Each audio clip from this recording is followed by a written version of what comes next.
বাবা জানের ওফাতের পরে, মুর্শেদ কেবলা জানের দায়িত্ব পাওয়ার পরে আমি তো 1 মিনিট বিশ্রাম করি নাই। আমি তো আরামের ঘুমকে হারাম করেছিলাম। আমার যেই অর্থ সম্পদ ছিল, আমি চাইলে তো আরামের বিছানায় এসি ছেড়ে ঘুমাইতে পারতাম, লাক্সারি জীবন যাপন নির্বাহ করতে পারতাম। আমি আপনাদেরকে ভালোবেসে ব্যবসা বাণিজ্য চাকরি ছেড়ে দিয়ে সম্পূর্ণভাবে এই তরিকায় আত্মনিয়োগ করেছি। কারণ আমার মুর্শেদ আমাকে একটা আমানত দিয়ে গেছে। আমাকে বলেছেন, তুমি যদি এই তরিকার হাল না ধরো সব ধ্বংস হয়ে যাবে। আমার মুর্শেদ আপনাকে আমানত হিসেবে আমাকে দিয়েছে। আমার আশিকে রাসূল আপনারা দেওয়ানবাগীর আমানত। আমি আমাকে অতটা ভালোবাসি না আপনাদেরকে যতটা বাসি।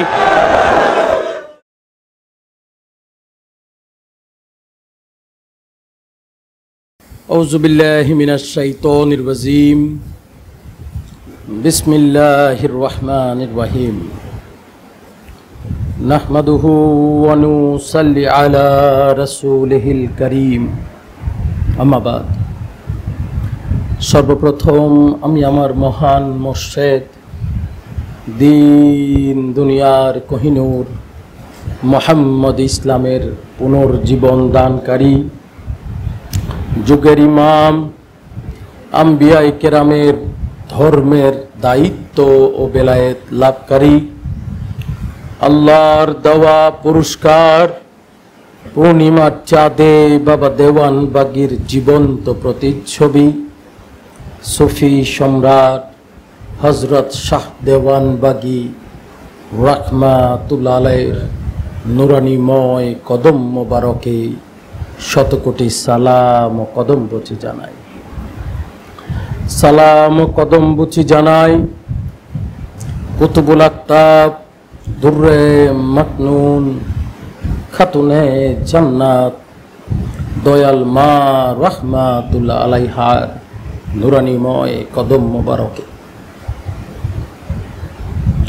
উপস্থিত লাইলাতুল কাদরের রজনীতে বাবে রহমত দেওয়ানবাগ শরীফে আগত আশিকে রাসূল ভাইরা, অনলাইন প্ল্যাটফর্মে আমাদের সাথে সংযুক্ত আশিকে রাসূল ভাই ও বোনেরা, আপনারা সকলেই আমার সালাম গ্রহণ করুন। আসসালামু আলাইকুম ওয়া রাহমাতুল্লাহি ওয়া বারাকাতুহু। আজ লাইলাতুল কদর, মহিমান্বিত রজনী। এ রজনী হাজার মাসের চেয়ে শ্রেষ্ঠ রজনী। এ রাতের ইবাদত হাজার মাসের চেয়ে শ্রেষ্ঠ। আল্লাহ তাআলা এই রাতের রজনীর কথা বর্ণনা করতে গিয়ে পুরো একটি সূরা, সূরা আল কাদর নাজিল করেছেন। সেখানেও আল্লাহ বলেছেন, হাজার মাসের চেয়ে উত্তম এই মাস, এই রজনী। যেখানে আল্লাহ নিজে বলছেন এ রজনী হাজার মাসের চেয়ে উত্তম, সেখানে বান্দার তো আর এটা নিয়ে সংকোচ থাকার কোনো কারণ নাই। এ রজনীতে মহান রব্বুল আলামিন দয়া করে কুরআনুল কারীম আমাদের মাঝে নাজিল করে। এ রজনীতে ইকরা বিইসমি রাব্বিকাল্লাযী খলাক, খলাকাল ইনসানা মিন আলাক, এই শব্দগুলো আল্লাহ দয়া করে এই রজনীর মাধ্যমে প্রেরণ করে এই রাতের মর্যাদাকে হাজার গুণ আমাদের মাঝে বাড়িয়ে দিয়েছেন। এই রজনীতে মহান রব্বুল আলামিন তার গুনাহ মাফের দরজাটা খুলে দেন। ফেরেশতাগণ খুঁজতে থাকেন কোথায় বান্দারা আছে আল্লাহর কাছে তার কৃতকর্মের জন্য ক্ষমা চায়, আল্লাহ যেন তাকে মাফ করে দেয়। এ রজনী আমাদের জন্য মালিকের কাছে ক্ষমা প্রার্থনা। আমরা যদি নিজেদের কৃতকর্মের জন্য, আমরা যদি নিজেদের ভুল বেয়াদবির জন্য, আমরা যদি নিজেদের অপরাধগুলোর জন্য এই রজনীতে রাতভর সূর্য উদয় পর্যন্ত আমরা যদি ইবাদতে মশগুল থাকি, অবশ্যই আল্লাহ চাইলে আমাদেরকে মাফ করতে পারেন। কি বলেন? পারেন না? পারেন না? আলেম ওলামাগণ আজ বিকাল 5টা থেকে এই রজনীর উপরে আলাপ আলোচনা করেছেন। এই রজনীর ফজিলত, এই রজনীর গুরুত্ব, এই রজনীর তাৎপর্য বিস্তর আলোচনা করেছেন। ধন্যবাদ জানাই যারা আজকের এই অনুষ্ঠানে সুন্দর আলোচনার মাধ্যমে অনুষ্ঠানের মাহাত্ম্য তুলে ধরেছেন। কৃতজ্ঞতা জ্ঞাপন করি শিল্পী গোষ্ঠীকে, যারা সুন্দর গান গেয়ে এই রজনীতে আমাদেরকে মন্ত্রমুগ্ধকর অবস্থায় বসিয়ে রেখেছেন।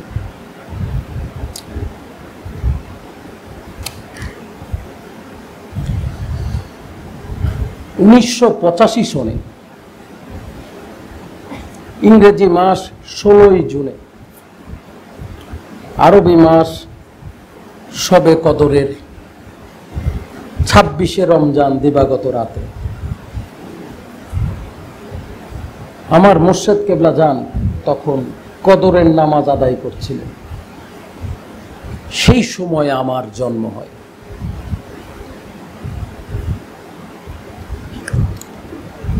আমি আমার মার কাছ থেকে শুনেছিলাম, আমি আকারে বেশ ছোট হয়েছিলাম, যেহেতু আমি মার মাতৃগর্ভে পূর্ণ সময় থাকার সুযোগ পাই নাই। 7 মাস বয়সে আমি জগতে ভূমিষ্ঠ হই। মা আমাকে বলতেন যে তোমার পেটের মধ্যে তোমার শিরাগুলো দেখা যায়। শিরা মানে মার ভাষায় তো রগগুলো দেখা যায়, ভেইনগুলো দেখা যায়। এটাও বলতেন তোমাকে জন্ম দিতে আমার কোনো কষ্ট হয় নাই, কারণ তুমি এত ছোট ছিলা, আমি প্রসব যন্ত্রণাটা আসলে অনুভব করি নাই।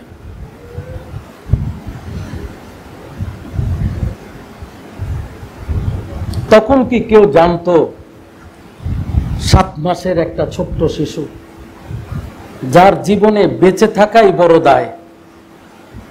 তৎকালীন সময়ে এত উন্নত চিকিৎসা ছিল না, না ছিল ইনকিউবেটর, না ছিল কিছু। আমার জন্ম হাসপাতালে হয় নাই, আমার জন্ম দায়ী মহিলা বলে না, দায়ী মহিলার দ্বারা বাসায় হয়েছে। আমার জন্ম আরামবাগে, 154 আরামবাগে জন্ম। স্বাভাবিকতই আসলে হাসপাতালে পৌঁছানোর সুযোগও আমার ছিল না, এবং আমি অসুস্থও ছিলাম না। 7 মাস বয়সে জন্ম নিলেও এমন নয় আমি অসুস্থ ছিলাম যে আমাকে হাসপাতালে ভর্তি করতে হবে। মালিকের কি শান, মালিক দয়া করলেন। বাবাজানের মুখে, আপনারা তো খোরশেদ ভাইয়ের মুখে শুনেছেন আমি 7 দিনের দিন দাঁড়িয়েছি। আমি আমার মুর্শেদ কেবলার মুখে শুনেছিলাম। উনি আমারে বলতেন, এটা একটা অবাক করা বিষয়, বাবাজানের কথা বলছে, উনি বলতেন যে এটা তো একটা অবাক করা বিষয়। এইটুক শিশু বাচ্চাটারে আমি আঙ্গুল 2টা দিলাম, আমার এই 2টা আঙ্গুল ধরে উনি দাঁড়ায় গেল। আমি তো নিজে জানি না, মুর্শেদের মুখ থেকে আমি শুনেছি। এবং এইটা এই তরিকাতে এখন না, আমার ছোটবেলা থেকেই জাকেররা জানে, বহুল প্রচলিত এই কথা যে 7 দিন বয়সে আমি আল্লাহর বন্ধু সাদাওয়ান বাগির 2 হাতের শাহাদাত আঙ্গুলি মোবারক ধরে দাঁড়িয়েছিলাম।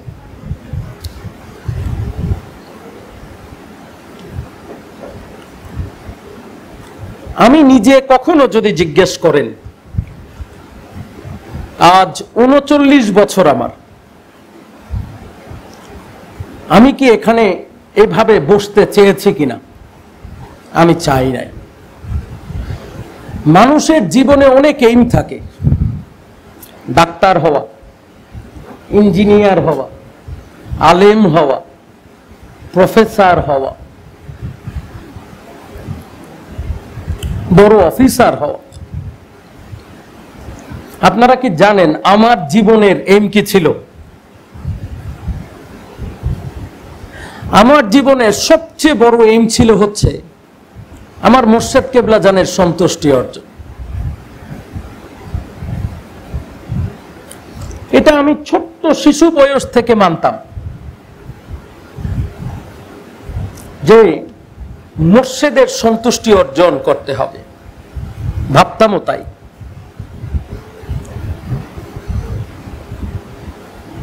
আজও আমার মনে আছে, যখন থেকে একটু টিনেজ বয়স পার করি, একদিন বাবাজান আমাকে ডেকে বললেন, তরিকার সফরের জন্য তোমাকে বের হইতে হবে, ঘরে বসে থাকলে কেউ চিনবে না। বয়স কত? সর্বোচ্চ 15, 17, 18, এই তো, এর বেশি না। বুঝি কি বলেন তো তরিকার? মুর্শেদের হুকুম, বুঝি আর না বুঝি যাইতে তো হবেই। এই সফর শুরু করলাম গ্রামে গঞ্জে, এলাকায় এলাকায়। এখানে ম্যাক্সিমাম জেলায় হাত উঠাইতে বলেন, কোন জেলায় আমি যাই নাই দেখবেন সবাই হাত উঠাই ফেলছে। 50-52টা জেলায় আমি গেছি। কখনো কখনো 15 দিন, 17 দিন, 20 দিন বাসার বাইরে রাত্রি যাপন করেছি, এই দেওয়ানবাগির আলোটাকে সারা বিশ্বে ছড়ানোর জন্য। এটা আরামের কাজ না। আমার জন্য কেউ কখনো ফুল দিয়ে বেড সাজায় রাখে নাই। অনেক কঠিন কাজ। কখনো কখনো আমার আজও মনে আছে, কুমিল্লায় বিভিন্ন জায়গায় দিনে 10টা, 11টা, 12টা প্রোগ্রাম করেছে। কথা বলতে বলতে গলা দিয়ে রক্ত ঝরেছে। ফজরের নামাজের পর থেকে অনুষ্ঠান শুরু, 10টায় একটা, 12টায় একটা, 2টায় একটা, 4টায় একটা, চলছে। সেইম সিলেটে যান, হবিগঞ্জে যান, মৌলভীবাজারে যান, সুনামগঞ্জে যান, উত্তরবঙ্গে আসেন না, বগুড়া থেকে শুরু করে দিনাজপুর পর্যন্ত দৌড়ান, জিজ্ঞাসা করেন কোথায় আমার পা পড়ে নাই। করেছে। টেকনাফ থেকে তেতুলিয়া ছুটে বেরিয়েছি এই মোহাম্মদ ইসলামের জন্য।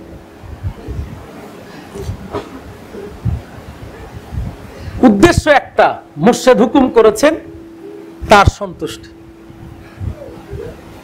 বিদেশেও সফর শুরু করি। এই তরিকার জন্য আমাকে জেল খাটতে হয়েছে। বিদেশের মাটিতে আমি জেল খেটেছি, 17 দিন জেল খেটেছি। ডিটেনশনে নেওয়া হয়েছে, টর্চার করা হয়েছে, অত্যাচার করা হয়েছে। আমি থামি নাই। বাংলাদেশেও আমাকে হাউস অ্যারেস্ট করা হয়েছে। আমার আজও মনে আছে, আমাদের তৈয়বদের এলাকায় ঠাকুরগাঁয় মাহফিলে গেলাম, চতুর্দিক থেকে পুলিশ ঘিরে নিল। আমার বাসা থেকে কাউকে বের হইতে দেয় না, কাউকে ঢুকতে দেয় না, সব অ্যারেস্ট। কেন? দেওয়ানবাগির কথা বলা যাবে না। আমি বলেছি, আমি বলবো, পুলিশ সদস্যদের বললাম, ঠিক আছে ভাই, প্রোগ্রাম করব না, বসেন, আসছেন, এক কাপ চা খান। বসছে, পিছন দিয়ে হুজুরদের পাঠাই দিছি, আপনারা প্রোগ্রাম শুরু করেন, আমি আসতেছি। বলছি পাঞ্জাবি খুলেন, শার্ট পরেন, হুজুর দেখলে তো বাইরেতে দিবে না। বলছি আপনারা বিসমিল্লাহ করেন, পিছনে আমি আসতেছি।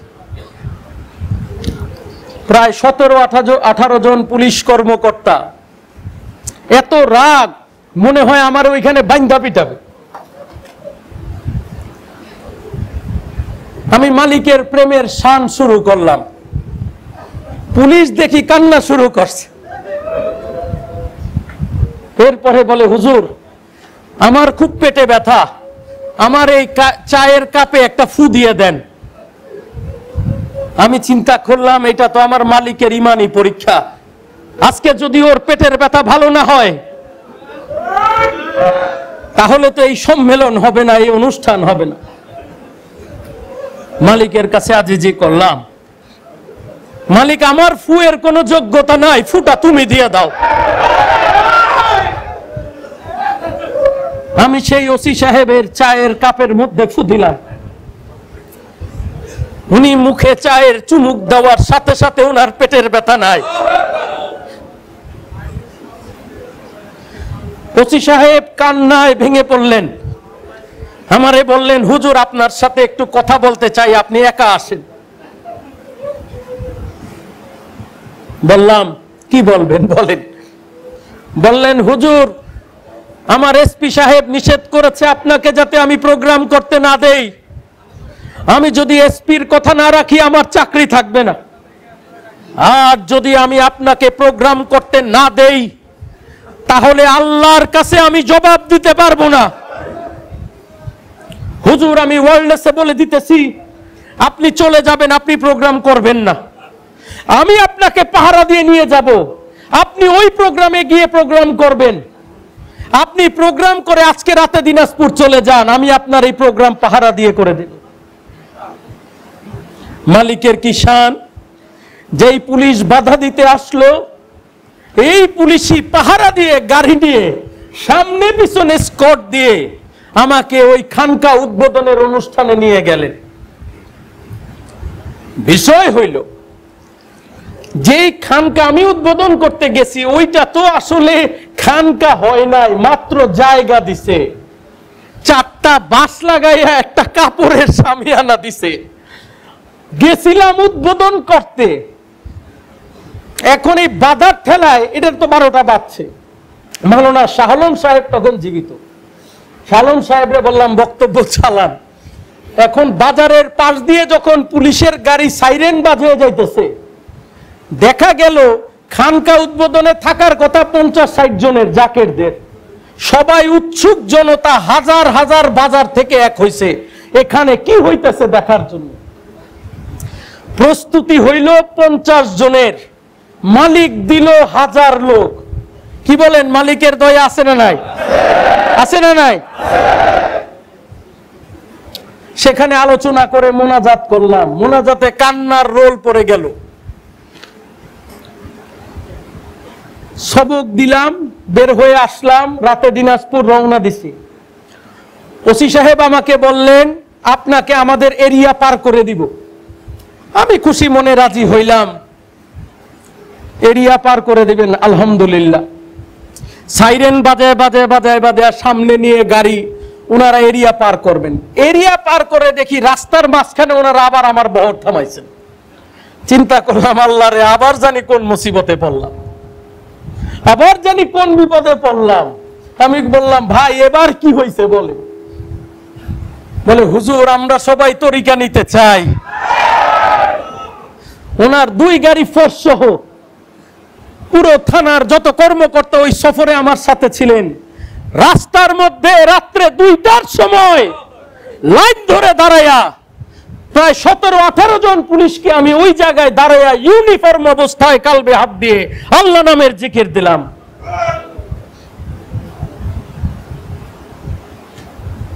এর নাম মোহাম্মদ ইসলাম, এর নাম মোহাম্মদ ইসলাম। যারা আজকে তরিকায় বাধা দেয় তারা বহু আগে থেকেই জানে দেওয়ানবাগীর পরবর্তী একজন ব্যক্তির আলো জ্বলতেছে, তার নাম কুদরতে খোদা। আমাকে থামানোর জন্য আমার গাড়িতে গুলি করা হয়েছে, কানের পাশ দিয়ে গুলি গেছে, কিন্তু মহান মালিক আমাকে রক্ষা করছেন। সৌদি আরবে আমাকে অ্যারেস্ট করার জন্য আমাদেরই লোক মুনাফিকি করে আমার নাম দিয়ে মিথ্যা রটনা রটিয়েছে, সেখান থেকে মালিক আমাকে রক্ষা করেছেন। বিভিন্ন জায়গায় বাধা দিয়েছে থামানোর জন্য, যেই পাগলকে থামা। দেখেন এই পাগল গোলাম এখনো আপনাদের সামনে হাজির আছে, কি বলেন আছে না নাই? কুদরতে খোদা থামবে না। কুদরতে খোদা থামার নয়, না মৃত্যুকে ভয় করি, না দুনিয়ার কাউকে ভয় করি, শুধু যদি ভয় করি এক আল্লাহকে ভয় করি, আর কাউকে না। যেই দিন ডাক আসবে তার এক মুহূর্ত আগে আপনি আমি যাব না, আর ডাক আসলে এক মুহূর্ত টিকে থাকতে পারবো না, এটাই সত্য। অতএব যেই আল্লাহর কাছ থেকে এসেছি আবার ওই মালিকের কাছেই ফেরত যাইতে হবে, আমি জানি। আজকে ইফতারির পরে ভাইদের সাথে আলাপ করতে গিয়ে বলেছিলাম, আমার এই 39 বছর বয়সে আমার জীবনের সবচেয়ে বড় কামাই হচ্ছে আপনাদের ভালোবাসা। এটাই আমি কামাই করতে পেরেছি। আজ এত গন্ডগোল, এত মুসিবত, এত ভেজাল হলো, বলেন এই লক্ষ আশেকে রাসূলের জোয়ার কি কেউ থামাতে পারলো? আমি যখন বাবে বরকত দরবারের সম্মেলনের ডাক দিলাম, দুষ্কৃতিকারীরা হাস্য তামাশা করলো যে গ্রামের মধ্যে ডাক দিছে, লোক খুঁজে পাবে না। আল্লাহু আকবার। আমি আমার মালিকের সামনে দাঁড়িয়ে বলেছিলাম, শাহ দেওয়ানবাগের সামনে দাঁড়িয়ে, তোমরা ভয় করো কুদরতে খোদাকে, কুদরতে খোদা দরবার নিয়ে যাবে। তোমরা এইটা বিশ্বাস করো, যদি কুদরতে খোদা গাছতলায় দাঁড়ায়, গাছতলা দরবারে পরিণত হবে।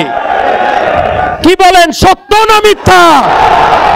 সত্য না মিথ্যা? আজ দেখেন অজপাড়া গায়ের গ্রাম, হাত নামান, অজপাড়া গায়ের গ্রাম লক্ষ মানুষের জনসমুদ্রে পরিণত হয়েছে। কি বলেন, সত্য না মিথ্যা? সত্য না মিথ্যা? কেউ বুঝতে পারে না, কেউ বুঝতে পারে না। বাবা জানের ওফাতের পরে, মুর্শিদ কিবলা জানের দায়িত্ব পাওয়ার পরে আমি তো 1 মিনিট বিশ্রাম করি নাই। আমি তো আরামের ঘুমকে হারাম করেছিলাম। আপনি কয়টায় ঘুম থেকে উঠেন? আমি 3:30টায় ঘুম থেকে উঠি, 365 দিন। আপনি কয়টায় উঠেন? আমার যেই অর্থ সম্পদ ছিল, আমি চাইলে তো আরামের বিছানায় এসি ছেড়ে ঘুমাইতে পারতাম, লাক্সারি জীবন যাপন নির্বাহ করতে পারতাম। আমি আপনাদেরকে ভালোবেসে ব্যবসা বাণিজ্য চাকরি ছেড়ে দিয়ে সম্পূর্ণভাবে এই তরিকায় আত্মনিয়োগ করেছি। কারণ আমার মুর্শিদ আমাকে একটা আমানত দিয়ে গেছে, আমাকে বলেছেন তুমি যদি এই তরিকার হাল না ধরো সব ধ্বংস হয়ে যাবে। আমার মুর্শিদ আপনাকে আমানত হিসেবে আমাকে দিয়েছে। আমার আশিকে রাসূল আপনারা দেওয়ানবাগীর আমানত। আমি আমাকে অতটা ভালোবাসি না আপনাদেরকে যতটা বাসি, কারণ আপনারা শাহ দেওয়ানবাগীর আমানত। আমি নিজের ইচ্ছায় দায়িত্ব নেই নাই। এইটা আরামের জায়গা না, এটা অনেক কষ্ট। যখন মুরিদ বিপদে পড়ে তার বিপদ আমার ঘাড়ে নিতে হয়, তার জ্বালা আমার সিনায় নিতে হয়।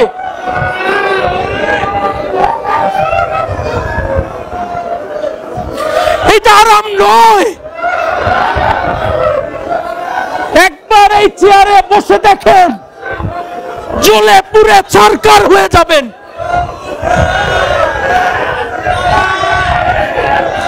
আমি হাসি মুখে করেছি বিষপান,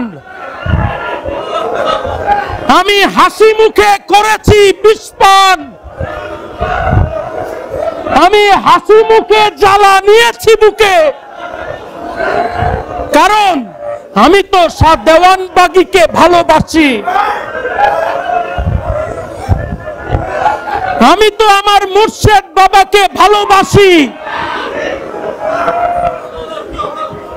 সারা জীবন শুরু থেকে শেষ চিন্তা করেছি মুর্শেদের সন্তুষ্টি।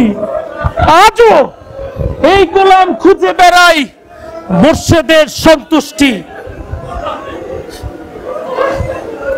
আমার বিরুদ্ধে অপবাদ, আমি নাকি নিজেকে মুর্শেদ দাবি করেছি। বলেন আমি কবে মুর্শেদ বলেছি?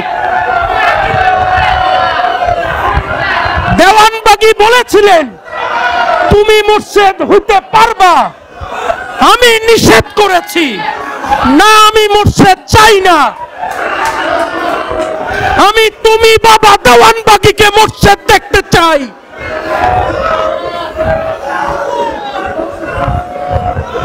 আমি মুর্শেদ হই নাই, মুর্শেদ বলার পরে রাজি হই নাই। কেন? কারণ আমি বলেছি সবার উপরে মুর্শেদ সত্য, তাহার উপরে নাই। আমি একই দায়িত্ব পালন করেছি, কিন্তু এক নাম নেই নাই। একই দায়িত্ব পালন করার পরেও আমি বলেছি আমাদের মুর্শেদ বাবা দেওয়ানবাগী। কেন? কারণ আমরা যাতে কিয়ামত পর্যন্ত বাবা দেওয়ানবাগীকে ভালোবাসতে পারি। আমি ওই মুর্শেদের কদমের ধূলিকণা হওয়ার যোগ্যতা রাখি না। ওনার মতো এত বড় দয়াল ভালো বাবা, বড় দায়, এত বড় দয়াল মহামানব বাবা, বড় দায়। বাজ বিচার করে নাই, মুরিদকে মাফ করছে, দেখাচ্ছে। এমন বড় দয়াল পাওয়া যায় না। উনার সামঞ্জস্য, উনার সমকক্ষ হওয়ার কোন যোগ্যতা আমার নাই, হওয়ার ইচ্ছাও আমার নাই। আমি উনার গোলাম ছিলাম, গোলাম আছি, কিয়ামত পর্যন্ত থাকব। যারা বলে, এই কথা বলে, তারা রটনা করে আপনাকে বিভ্রান্ত করার জন্য, যাতে আপনি কুদরতে খোদাকে ভালো না বাসেন, আমার কাছে না আসেন, আমার থেকে দূরে থাকেন। বলেন আশেক মাসুককে ভালোবাসবে, দুনিয়ার কোন বাধা কি তাকে আটকাইতে পারে? পারে? কি বলেন, পারে? পারবে না। একটার পর একটা মিথ্যা কথা, একটার পর একটা রটনা, একটার পর একটা ভণ্ডামি করেছে, শুধু আমাকে অপমানিত করার জন্য।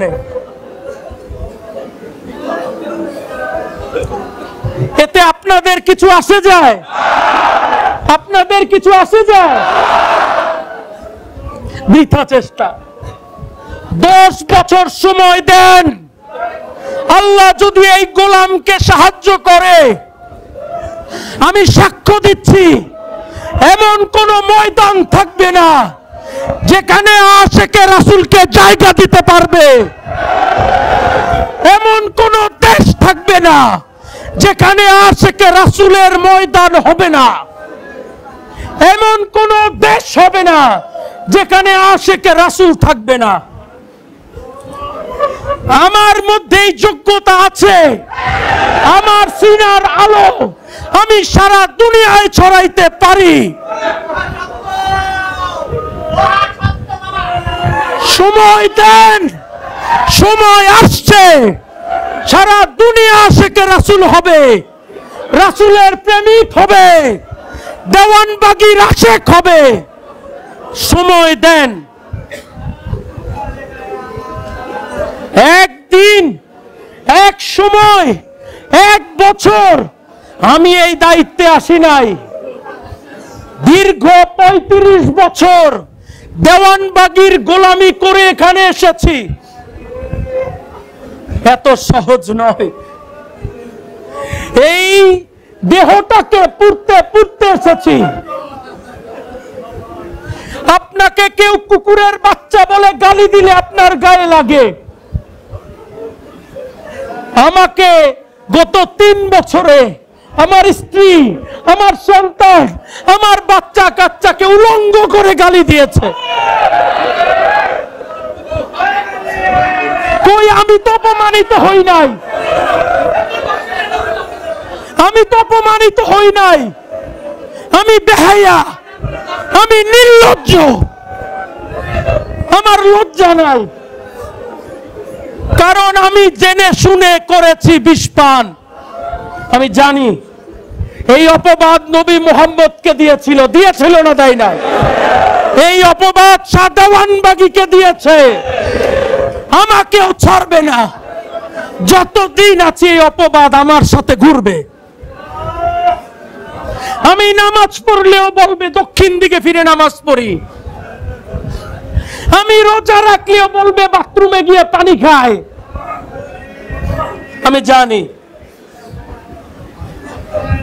তারপরও বলি আমি অপরাধী, আমি হতভাগা। আপনারা কি তারপরও আমাকে ভালোবাসবেন? বাসবেন, বাসবেন। হাত নামান। আলহামদুলিল্লাহ, এটাই আমার প্রাপ্তি। ৩৯ বছর বয়সে যদি বলেন আমার প্রাপ্তি কি, এটা আমার প্রাপ্তি। ঈদের সময় নিশারাত্রি গোলামেরা সব এখানে বসে আছেন, অনলাইনে দেশে বিদেশে ভাই বোনেরা বসে আছেন। এটা আমার প্রাপ্তি, আমার উপহার এইটুকু। আজকের আমার এই জন্মদিনে আপনারা যারা আমার জন্য বিভিন্ন আয়োজন করেছেন, দেশে বিদেশে সারা রমজান মাস ব্যাপী ইফতার বিতরণ, নতুন কাপড় বিতরণ, নানা পেশা করেছেন, নানা কাজ করেছেন, কেক কেটেছেন, দরবারগুলোয়, খানকাগুলোয় খাবার বিতরণ করেছেন। আমি আপনাদের কি দিতে পারবো বলেন? আমার জন্য এত কিছু করলেন, আমি কি দিতে পারি? আমি তো বড় অসহায়, আমি তো সবচেয়ে বড় ভিক্ষুক। ভিক্ষুক কি দিতে পারে? আমি আমার মালিকের কাছে আপনাদের জন্য সাহায্য চাই। আমার মালিক আপনাদের সবাইকে কবুল করে নিক। আমার মালিক আপনাদের সবাইকে কবুল করে নিক। আমার মালিক আপনাদের সবাইকে কবুল করে নিক। আমার মালিক আপনাদের সবাইকে কবুল করে নিক। যে যে আয়োজন করেছেন আমার মালিক আপনাদের সবাইকে কবুল করে নিক। আজ এই মহিমান্বিত রজনীতে আপনারা এসেছেন, আমি আপনাদের প্রতি অনেক কৃতজ্ঞ। আমার আসলে বলার ভাষা নাই। জীবনটা পুড়তে পুড়তে এসেছি, বহু জ্বালা। আমার জ্বালা যদি বলি আপনারা অজ্ঞান হয়ে যাবেন কাঁদতে কাঁদতে। না বলি আমার কষ্ট আমি কবরে নিয়ে যেতে চাই। আমি মুরিদকে কষ্ট দিতে চাই না। আমার জ্বালা আমার অন্তরে থাক। কত আশা ছিল সবাই একসাথে হয়ে এই তরিকাটাকে কত সুন্দর করে সাজাবো।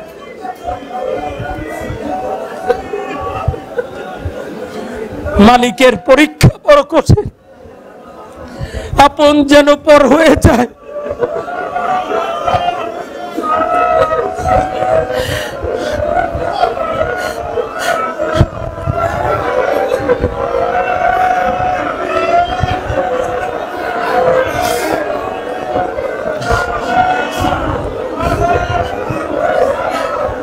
কি যে পরীক্ষা বলা যায় না। মালিক হেফাজত করো, মালিক, মালিক শক্তি দাও,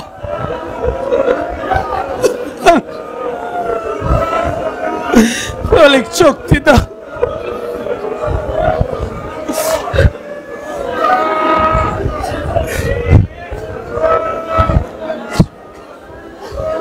আল্লাহু আকবার, আল্লাহু আকবার,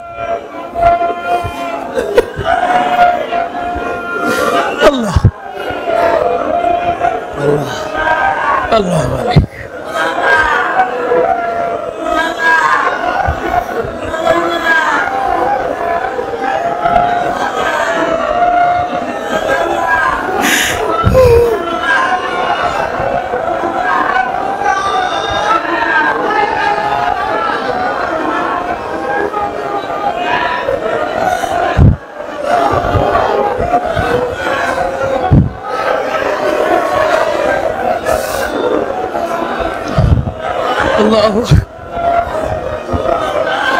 বড় কঠিন পরীক্ষা বাবা, মালিক আমাদের শক্তি দেখ, আমরা যাতে এই পরীক্ষায় উত্তীর্ণ হইতে পারি। আল্লাহ, আল্লাহ, আল্লাহ, আল্লাহ, আল্লাহ আপনাদের হেফাজত করুক, আল্লাহ আপনাদের হেফাজত করুক। আসুন আমরা সবাই তওবা করে মহান রব্বুল আলামিনের কাছে ক্ষমা চাই, তিনি যেন দয়া করে আমাদের সবাইকে মাফ করে দেন। আপনারা সবাই ভালো থাকবেন, সুস্থ থাকবেন। আপনাদের সকলের সুস্বাস্থ্য এবং দীর্ঘায়ু কামনা করে আমি গোলাম বিদায় চাচ্ছি। আসসালামু আলাইকুম ওয়া রাহমাতুল্লাহি ওয়া বারাকাতুহু।